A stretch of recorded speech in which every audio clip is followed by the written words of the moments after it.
Warahmatullahi wabarakatuh. Bismillah, alhamdulillah, wassalatu wassalamu ala rasulillah wa ala alihi wa sahbihi wa man wala wa la hawla wa la quwata illa billah wa ba'd. Pada pertemuan 2 pekan lalu kita berakhir pada azan dan iqamah, dan sebelum kita memasuki bab baru yakni babus shalah, ada pelengkap atau tambahan sedikit pada masalah azan dan iqamah. Itu hal-hal yang perlu diperhatikan berkalian dengan azan dan iqamah. Yang pertama, ketika menjamak salat seperti zuhur dengan asar atau maghrib dengan isya, maka dianjurkan untuk azan sekali saja dan iqamah pada setiap akan memulai salat.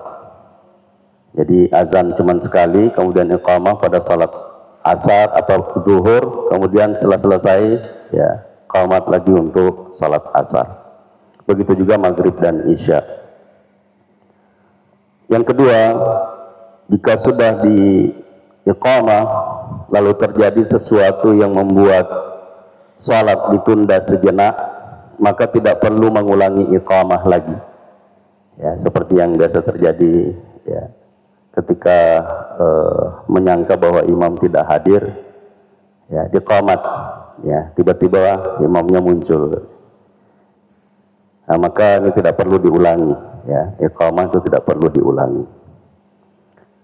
Yang ketiga, muazzin hendaknya menghindari kesalahan pada penyebutan lafaz-lafaz azan dan iqamah, seperti memanjangkan sebutan alif pada lafzul jalalah ya, yang awalnya asalnya Allahu Akbar ya menjadi Allahu Akbar. Ya, kalau memanjangkan ini itu menjadi istifham ya, yang artinya fatal ya, maksudnya berakibat fatal ya. Kalau Allahu Akbar, Allah itu maha besar ya, kalau dipanjangkan alifnya Allahu Akbar, apakah Allah itu maha besar? Berarti mempertanyakan ya kebesaran Allah Subhanahu wa taala, fatal. Yang kedua, Allahu Akbar memanjangkan ba ya, yang seharusnya Allahu Akbar pada kalimat akbar gitu. Akbar gitu. Nah ini sering sekali terjadi ya, mungkin karena sabqul lisan atau ya terpeleset gitu. Tapi kalau terpelesetnya berkali-kali itu ya perlu dipertanyakan ya. Ya, ini karena memang kebiasaan gitu. Ya. Nah, akbar itu artinya ya gendang besar, ya tambur. Jadi Allah gendang besar, gitu. Itu fatal. Gitu. Nah, makanya perlu berhati-hati ya, menghindari kesalahan. Gitu. Yang ketiga, menambah waw atau huwa ya, pada lafaz Allahu Akbar. Ya, contoh Allahu Akbar, Allahu Akbar. Nah, jadi kalau Allahu Akbar, Allah dan yang besar, berarti ada yang sama besarnya. Nah, atau Allahu Akbar, Allahu Akbar, menambah waw atau huwa. Nah, jadi ini padahal seharusnya Allahu Akbar, Allahu Akbar. Nah, kemudian masalah yang keempat, jika sudah diiqamah maka tidak boleh melakukan salat sunnah lagi. Dan jika sedang melakukannya, harus membatalkannya tanpa salam. Langsung bertakbir mengikuti imam, kecuali jika tinggal sedikit, ya, misalnya tinggal tahiyat terakhir itu, tinggal sedikit lagi, ya diqomat, ya teruskan saja, ya sampai selesai. Ya, kecuali kalau tahiyatnya panjang, ya khawatir jangan sampai ketinggalan takbiratul ihram, gitu, ya jangan sampai ingin menyempurnakan yang sunnah ini, sementara kita terlepas takbiratul ihram bersama imam, ya yang pahalanya jauh lebih besar. Nah, kemudian yang terakhir, menebalkan huruf lam pada kalimat Allah sehingga kedengaran seperti menyebut Allah. Ya, contoh asyhadu Allah, ya asyhadu Allah, ya, padahal Allah, ya asyhadu alla ilaha, ya ini biasa kedengaran karena menebalkan lamnya, padahal di sini bukan lafzul jalalah, ya. Nah, jadi tipis, bukan asyhadu Allah, ya, seolah-olah menyebut Allah. Nah ini kalau disebut seperti itu, ya juga fatal itu. Ya, asyhadu Allah ilaha illallah, ya. Aku bersaksi bahwasanya Allah itu, ya Allah adalah Tuhan, ya selain Allah. Ya asyhadu an la ilaha, aku bersaksi bahwasanya Allah adalah ilah, ya selain Allah. Berarti Allah yang siapa, ini yang satu. Ya, fatal. Nah ini tambahan dari bab adzan wal iqamah.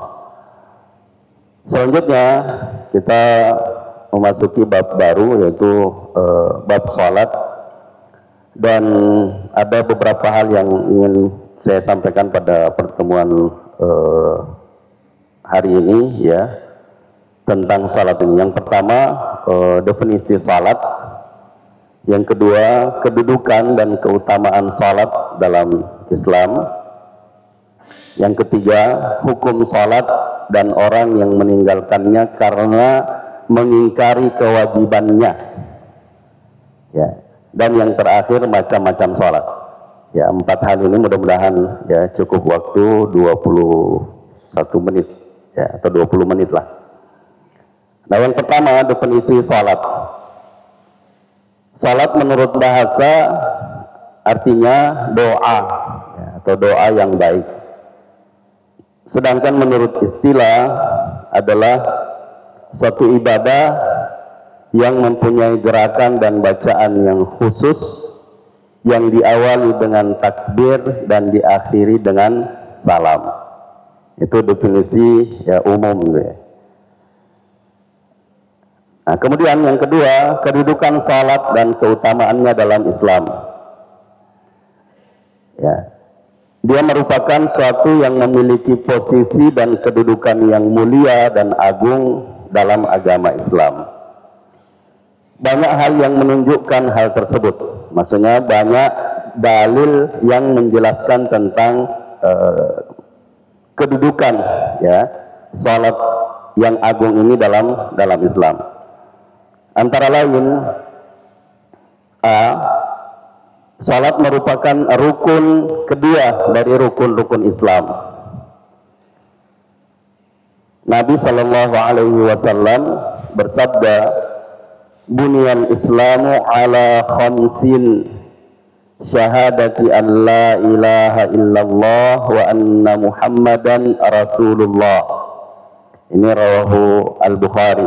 Ya, kalau dalam riwayat Muslim ya ada tambahan wa anna Muhammadan abduhu wa rasuluh, ya. Nah, kemudian wa iqamis shalah wa itaiz zakah wal haji wa shaumi ramadhan. Jadi Islam dibangun di atas 5 ya dasar atau 5 landasan syahadatain. Itu yang pertama, ini 2 ya. Syahadat la ilaha illallah, persaksian bahwasanya tidak ada ilah yang berhak disembah kecuali Allah, dan bahwasanya Muhammad itu adalah Rasul Allah. 1. Wa iqamis shalah, ya. Rukun yang kedua adalah mendirikan salat. Nah, inilah yang disebutkan yang merupakan rukun kedua dari rukun-rukun Islam. Wa ita'iz zakah, dan yang ketiga menunaikan zakat, wal haji, dan berhaji, wa shaumi Ramadan, dan puasa Ramadan. Ini sudah kita jelaskan pada pertemuan-pertemuan sebelumnya bahwa di sini ada maqlub matan, ya, terbalik, yaitu seharusnya shaumi Ramadan wal hajj, ya, puasa Ramadan dulu baru haji. Tapi ketika dikonfirmasi perawi hadis ini Ibnu Umar radhiyallahu anhuma, ya, ketika ditanya apakah haji dulu baru puasa, ya, beliau menjawab puasa dulu baru haji. Tapi begitu yang saya dengar dari Nabi. Nah, jadi ini untuk menjaga keotentikan, ya, tidak sembarang merubah. Meskipun dia tahu bahwa di sini ada, ya, ada maklub, ya, terbalik, ya, tertukar. Tapi begitu yang didengarkan dari Nabi Shallallahu Alaihi Wasallam, dan beliau tidak merubah apa yang dia dengarkan. Nah, hadis riwayat Bukhari dan Muslim, ya, seperti yang saya sebutkan tadi bahwa kalau dari Bukhari lafaznya tadi, kalau Imam Muslim ada tambahannya wa, ya, abduhu wa rasuluh. Nah, kemudian yang kedua, salat merupakan tiang agama. Nabi Shallallahu Alaihi Wasallam bersabda yang masyhur yang kita dengarkan, as-salatu imaduddin, ya, imaduddin. Ini juga karena saking masyhurnya kadang salah sebut, ya, imanuddin, iman, gitu. Padahal imadu dal, ya, imaduddin. Itu yang masyhur yang biasa kita dengarkan. Tapi saya mengambil dari hadis yang lain, Ra'sul amril islamu wa amuduhus salatu wa dirwatu sanamihil jihadu. Pokok dari perkara agama adalah Islam, dan tiangnya adalah salat, sedangkan puncaknya adalah jihad. Hadis riwayat Ahmad dan Ibnu Majah. Ini juga menjelaskan tentang keutamaan, ya, salat, posisi keagungannya dalam agama. Yang ketiga, salat merupakan pemisah dan pembeda antara orang muslim dan orang kafir. Nabi Shallallahu Alaihi Wasallam bersabda, bainal abdi wa bainal kufri aw syirki tarkus salah. Ya. Artinya perbedaan antara seorang hamba dengan kekafiran atau kesyirikan adalah meninggalkan salat. Jadi kalau orang muslim sudah meninggalkan salat, ya sudah tidak ada bedanya dengan orang kafir atau orang musyrik. Nah, jadi yang membedakan antara orang Islam dengan orang yang non-Islam adalah salatnya. Ya, kalau dia masih salat, insya Allah masih muslim. Tapi kalau sudah tidak salat juga, ya, tidak ada bedanya. Ya. Hadis riwayat Ahmad. Nah, kemudian salat mempunyai banyak keutamaan. Ya, antara lain A, menjadi cahaya bagi pelakunya. Ya, di hari kiamat nanti Nabi Shallallahu Alaihi Wasallam bersabda, as-salatu nurun. Ya, salat itu adalah cahaya. Nah, hadis riwayat Ahmad. Kemudian salat menjadi kafarah, penghapus dosa. Allah Subhanahu wa taala berfirman dalam surah Hud, wa aqimis salata tarafayn nahari wa zulafan minal lail innal hasanati yudhibnas sayyi'at dzalika dzikra lidzakirin. Dan dirikanlah salat pada kedua ujung hari, ujung siang maksudnya, yaitu pagi dan petang, dan pada bagian-bagian dari malam, ya. Wa zulafan minal lail. Innal hasanat yudhibnas sayyi'at. Sesungguhnya perbuatan-perbuatan baik itu, yakni secara khusus salat tadi, ya. Tapi secara umum semua perbuatan baik itu penghapus kesalahan, ya. Innal hasanat yudhibnas sayyi'at. Dzalika dzikra lidzakirin. Itu adalah peringatan bagi orang-orang yang selalu mengingat Allah Subhanahu wa taala. Ya, surah Hud ayat 114. Nah, dalam hadis berkaitan dengan ini ya, bahwa salat merupakan kafarah. Rasulullah sallallahu alaihi wasallam bersabda, "Ara'aitum law anna nahran bi babi ahadikum yaghtasilu minhu khamsa marrat hal yabqa min daranihi syai'?" Qalu la yabqa min daranihi syai'un. Qala fadzalika mithlu shalawatil khams yamhullahu bihinnal khataya. Nabi bertanya kepada para sahabat, bagaimana pendapat kalian sekiranya ada sungai berada dekat pintu salah seorang di antara kalian yang dia pergunakan untuk mandi 5 kali dalam sehari? Mungkinkah masih ada kotoran yang tersisa? Mereka menjawab, kotorannya tidak akan tersisa. Maksudnya tidak ada lagi, wahai Rasulullah. Lalu beliau sallallahu alaihi wasallam bersabda, itulah perumpamaan salat 5 waktu yang dengannya Allah menghapus kesalahan-kesalahan. Nah, jadi salat itu penghapus dosa. Hadis riwayat Bukhari dan Muslim. Nah, kemudian yang ketiga, menjadi penyebab masuk surga.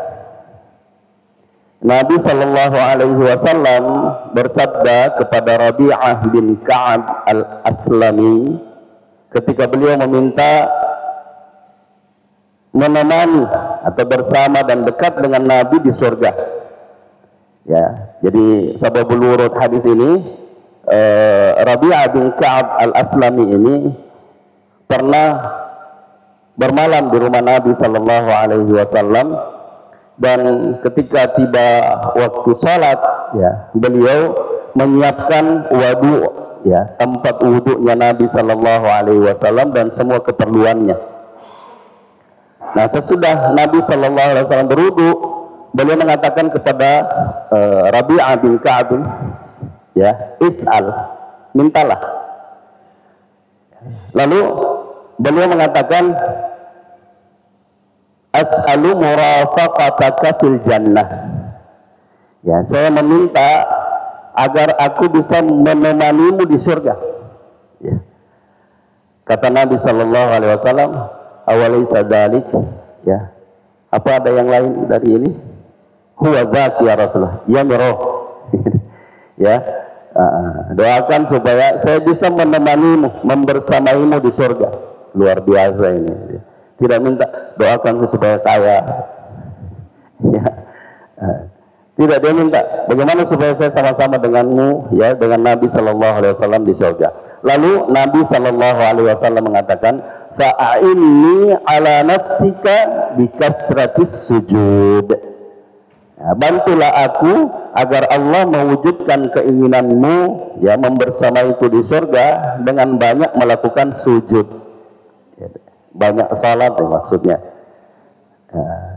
Hadis riwayat Muslim. Kemudian masalah yang ketiga dari masalah salat yang 4 yang kita sebutkan tadi, hukum salat dan orang yang meninggalkannya karena mengingkari kewajibannya. Nah, yang pertama, hukum salat 5 waktu hukumnya wajib bagi seluruh muslim yang balik, berakal, laki-laki dan perempuan.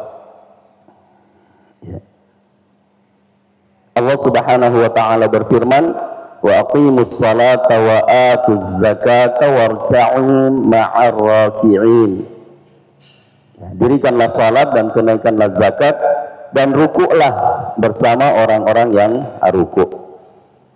Quran surah Al-Baqarah ayat 43. Kemudian Nabi Shallallahu Alaihi Wasallam bersabda kepada seorang yang bertanya tentang Islam. Jadi ada seorang sahabat yang bertanya, atau ada seorang yang datang bertanya kepada Nabi Shallallahu Alaihi Wasallam, "Man Islam?" Lalu Nabi Shallallahu Alaihi Wasallam menjawab, ya, dengan 5 rukun Islam tuh. Ya, tapi di sini saya hanya mengambil ya 1, yaitu khamsu salawatin fil yaumi wal lailah. Islam itu adalah salat 5 waktu siang dan malam. Faqala, lalu orang ini berkata, hal alayya ghairuhunna, apakah saya mempunyai kewajiban selain itu? Qala la illa an tatawwa'a. Ya, tatawwa'. Ya, jadi Nabi menjawab, tidak, kecuali kamu melakukan salat sunnah. Nah, jadi salat yang wajib itu hanya 5 waktu, ya, hanya 5 waktu sehari semalam. Adapun yang lain itu sunnah. Ya. Nah, kemudian berkaitan dengan bagaimana hukum orang yang meninggalkan karena mengingkari, ya, kewajiban. Adapun orang yang meninggalkannya dengan sengaja dan karena mengingkari kewajibannya, maka sepakat ulama menghukuminya kafir. Ya. Maka kepada waliul amri atau pemerintah atau yang berwenang harus mendakwahinya dan mengajaknya untuk salat dan menyuruhnya untuk taubat selama 3 hari, dikasih waktu, ya, 3 hari. Dan jika dia bertaubat maka dibiarkan hidup. Namun jika tetap tidak mau salat, ya, tetap mengingkari kewajiban salat, maka dibunuh secara murtad. Ya, jadi dia dihukumi murtad, dibunuh, ya. Nabi Shallallahu Alaihi Wasallam dalam hadis, ya, man baddala dinahu faqtuluh. Ya, siapa yang mengganti agama, bunuh. Ya, tapi bukan masuk keluar bunuh. Oh tidak, pengadilan itu yang memutuskan. Jangan sembarang gitu. Ya, jangan lihat, oh murtad, bunuh. Ya, tidak boleh. Ya. Ini yang berwenang, dia yang berwenang, bukan perorangan. Nah, kalau dia murtad, dibunuh dan dihukumi murtad, tidak boleh dikubur di pekuburan Islam. Ya. Jadi dicarikan tempat lain dikubur. Nah, adapun jika meninggalkan salat dengan sengaja karena malas atau lalai, namun tetap meyakini kewajibannya, maka jumhur ulama, ya, jumhur yang maksud kebanyakan ulama, ya, menghukuminya fasik, tidak kafir. Ya, fasik itu pelaku dosa besar. Ya. Dan tetap harus didakwahi dan diajak untuk salat. Jika tidak mau, dibunuh. Ya, sama dengan tadi, didakwahi, ya, dinasihati selama 3 hari. Kalau dia tidak berubah, maka dibunuh, tapi tidak murtad.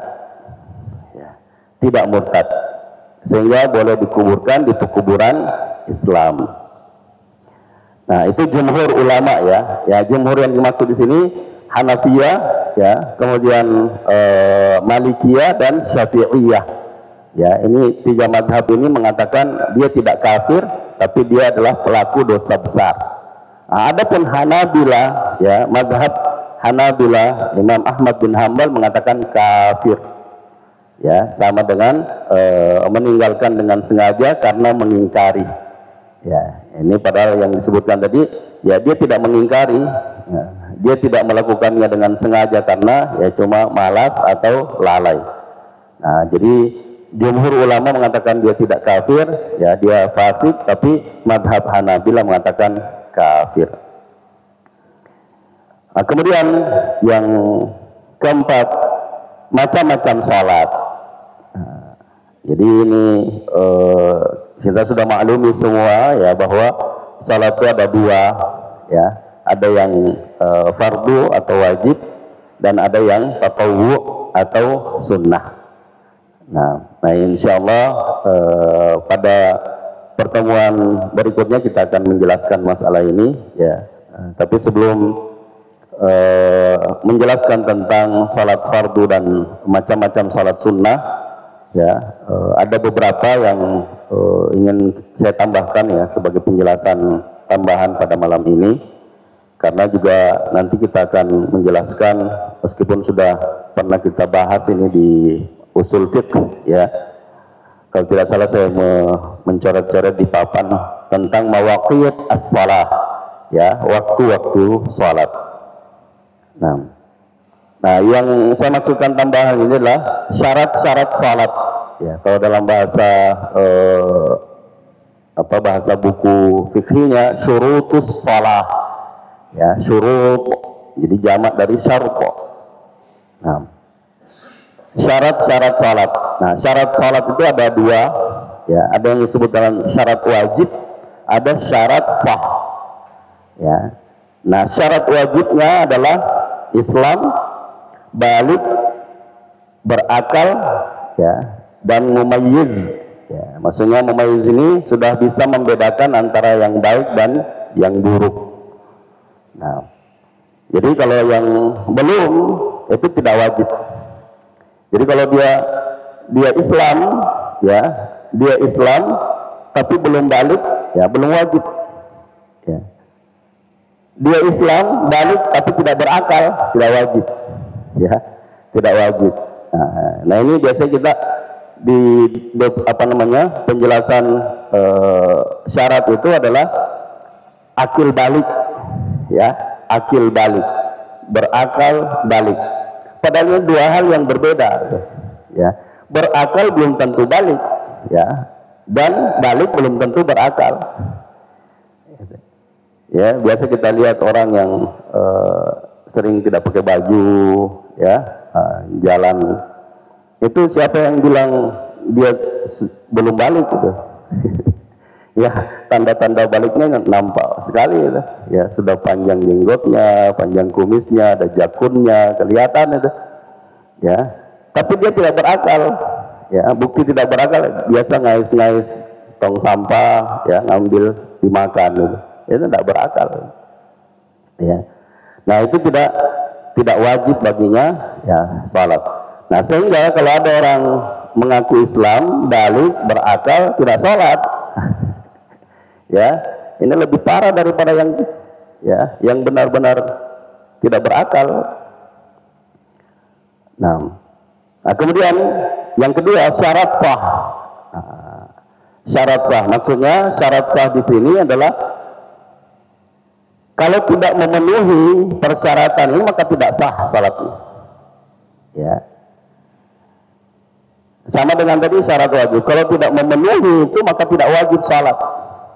Dia bukan Islam, tidak wajib salat. Ya. Dia belum berakal, tidak wajib salat.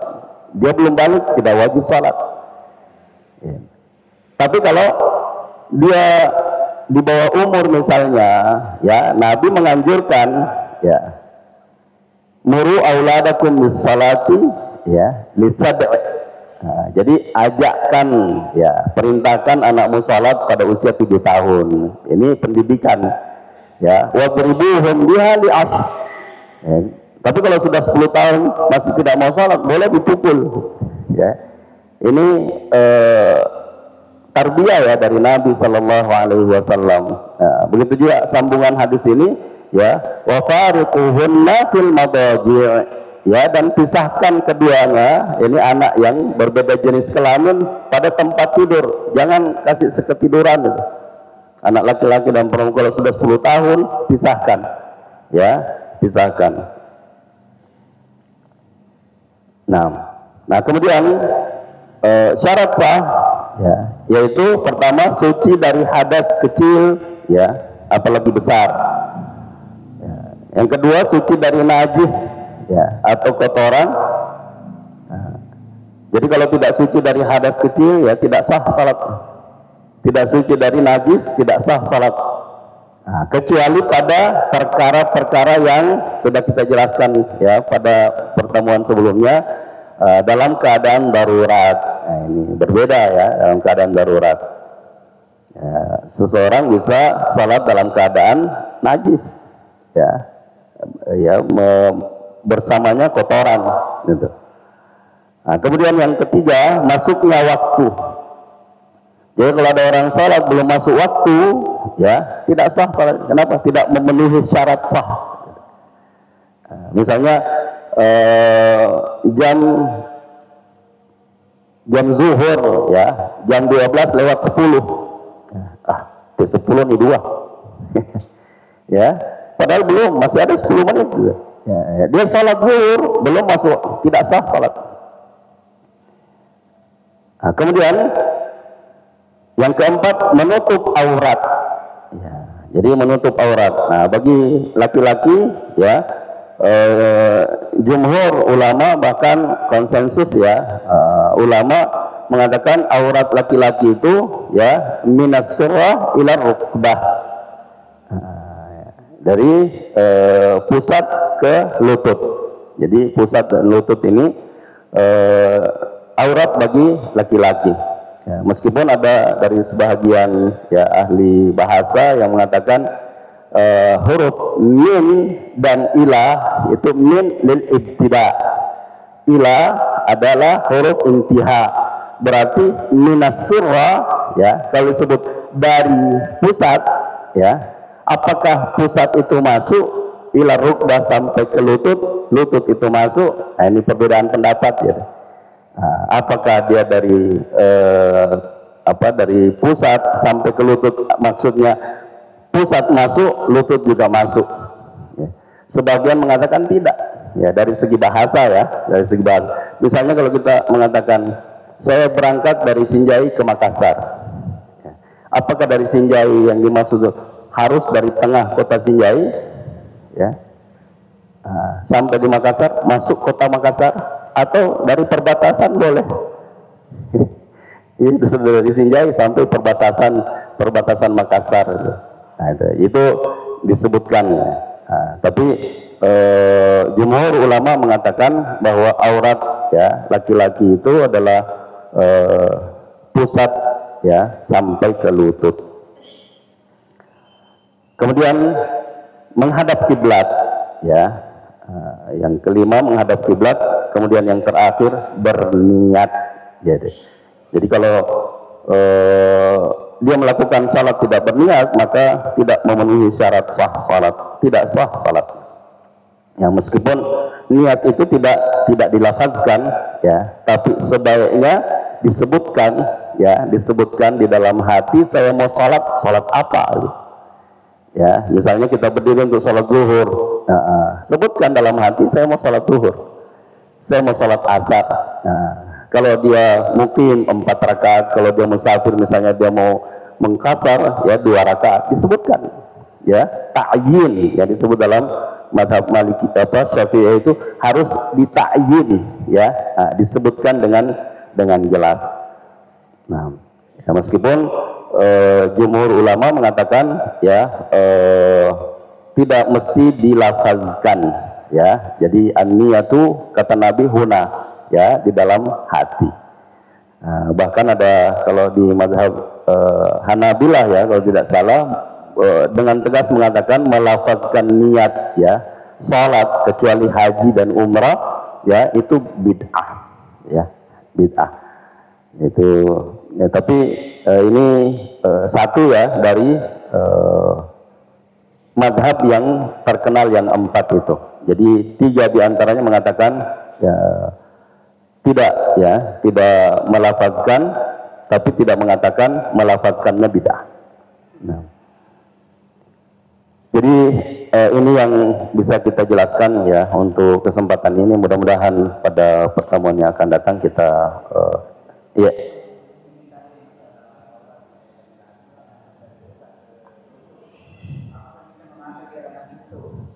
Bisa. Iya.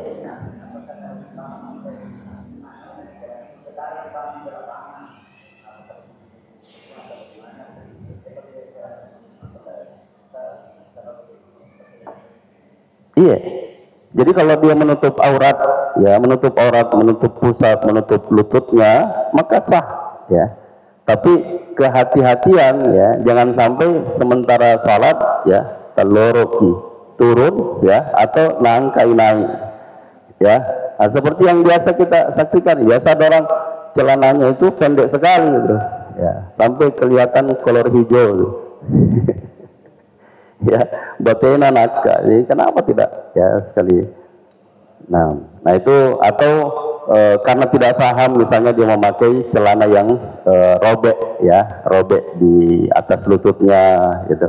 Itu perlu diingatkan, ya, bahwa kelihatan aurat tidak sah, tuh, ya, kelihatan aurat tidak sah. Tapi kalau tidak paham, ya, tidak sengaja, maka ma'fu insyaallah, ya. Nah, cuma penting, ya, untuk kita ingatkan, karena ada ketika saya menjelaskan di tempat lain ini, menutup aurat itu menutup pusat dan lutut, berarti boleh nggak pakai baju, Ustaz? Ya, ya, boleh, sah salatnya, tapi tidak etis, ya, tidak berakhlak. Ya, kita di hadapan pejabat saja kalau tidak pakai baju bagaimana, gitu. Ini di hadapan Allah, gitu, ya. Jadi harus beretika, ya. Secara hukum sah salatnya, ya, tapi secara etika, ya, apalagi kepada Allah Subhanahu wa taala yang menganjurkan khudzu zinatakum inda kulli shalah, ya. Kita diminta untuk memakai perhiasan, gitu. Ya, bukan hanya sekedar menutup auratmu, tapi pakai perhiasanmu, pakai pakaian yang terbaikmu, ya, untuk sholat.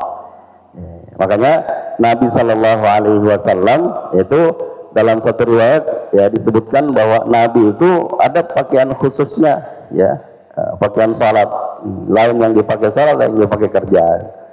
Nah, jadi kalau ada kesempatan mengganti, ya, mengganti pakaian kerja. Saya kira itu, ya, mudah-mudahan apa yang kita sampaikan bermanfaat dan bukan sekedar didengar, ya, tapi mudah-mudahan bisa diamalkan dan bisa didakwahkan, ya, khususnya penjelasan tentang meninggalkan sholat tadi, ya, ini penting, meskipun ini adalah kewajiban yang berwenang, ya, tapi kita juga sebagai muslim, ya, dalam hadis disebutkan muslim, ya, yang baik itu adalah yang mencintai, ya, saudaranya, ya, sama dengan mencintai dirinya sendiri. Nah, jadi kalau kita cinta kepada diri sendiri, kita mau masuk surga, ajak, ya, saudara-saudara kita untuk masuk surga bersama. Demikian, subhanakallahumma bihamdik, asyhadu an la ilaha illa anta, astaghfiruka wa atubu ilaik. Hadanallahu wa iyyakum ajma'in. Wal 'afwu minkum. Wassalamualaikum warahmatullahi wabarakatuh.